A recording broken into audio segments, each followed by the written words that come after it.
The second your company can find a way to outsource your job to the Philippines or replace you with the robot, they'll do it, and they'll be happy about it. Okay, they'll be like, look at the cost we save. All right, worked for another company that got a bunch of VC funding, hired a ton of staff, hired a ton of salespeople for about 6 months, got the staff to bring on a bunch of clients, then fired 90% of them, and took all those clients that they got and just handed them off consolidated them to the 10% that were left over, and their job was just to manage the clients into the next round of VC funding. I mean, brutal stuff. As if they don't care about the people that work for them, because they don't. Not all companies. Some small and mid-sized companies, you'll have a good owner. But even then, like, dude, if you're not making money for them, if you're not useful, you're gone. A legit owner will tell you that. A legit owner will tell you the truth. Okay. Not only that, automation's coming. I bet 30% of the jobs you have today are not going to exist 30 years from now. Especially stuff like, tech. We're not going to have janitors 30 years from now. Robots are going to do all that stuff, dude. I mean, it's going to get really crazy. So, like, that's what you got to look forward to in the future. Biggest revolution of all time is this internet revolution, dude. Okay? Exponentially fast. Things are changing so quickly. I mean, dude, you need to be on top of this 100%. Okay? 100%. And now, look, in our economy, we have major structural problems. Personal debt is at all-time highs. Okay? Crippling many people, Personal savings is at all-time lows. Many people, maybe you, living paycheck to paycheck. Debt is crippling people. Middle class is dying. Okay? It's migrating to Asia.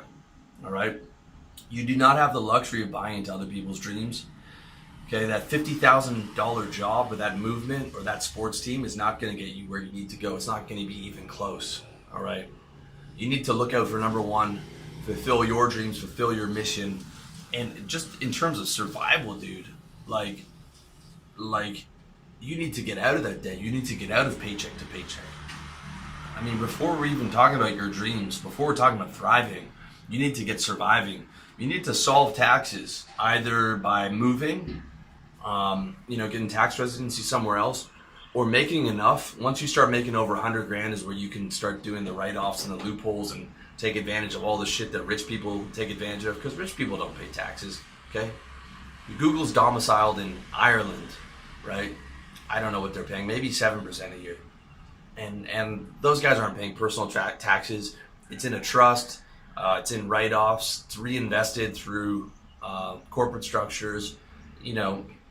Rich people don't pay taxes because they know they have to solve that. Okay, you can't get rich paying 40% a year. I'm not saying do it illegally. I'm saying legally. Learn the system. Use the system to your advantage. Okay. Can't get rich paying 40% in taxes. And if you're not getting rich, dude, you're not going to be able to have the lifestyle that you want, because you're going to be chained to a desk, and it's going to be something you don't like, because that's what a job is, right? You're not going to like your job. I mean, that's why they're paying you money to do it. Okay. Next thing is solve your debt, save and pay off that debt. Solve income. That's huge. You need to make more.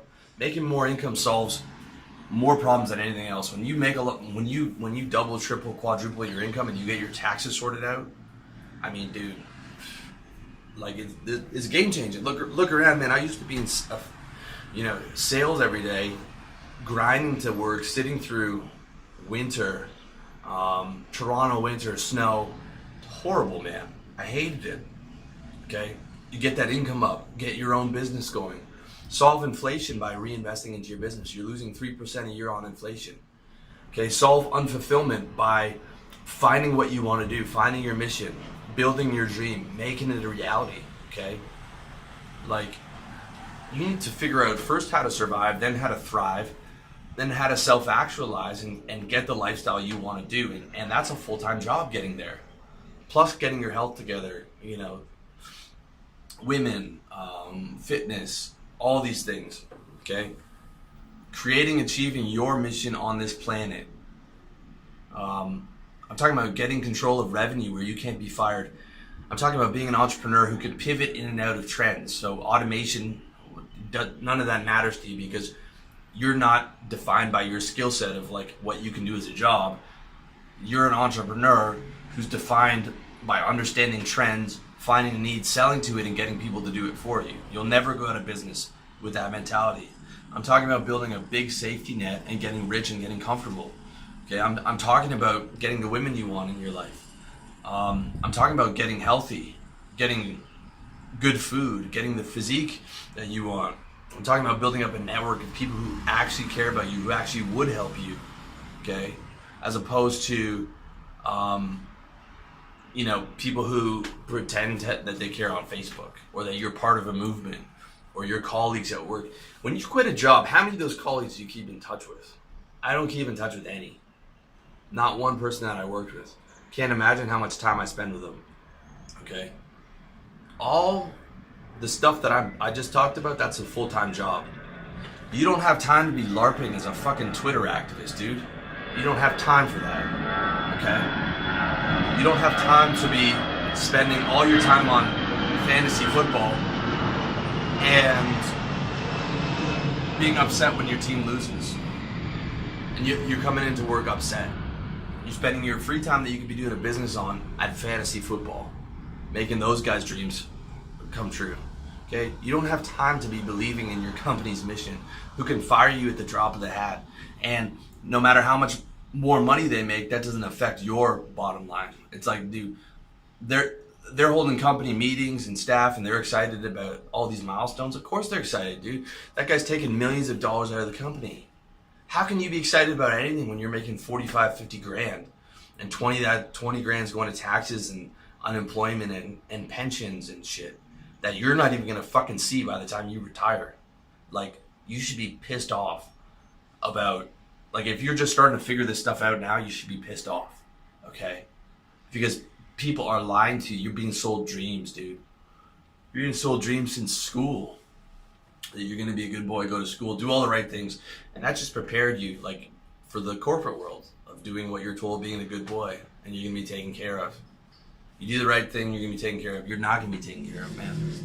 You're not going to be taken care of. All right? You have to take care of yourself. You have to go out and take it yourself. You have to take everything yourself, man. You can't rely on other people's dreams.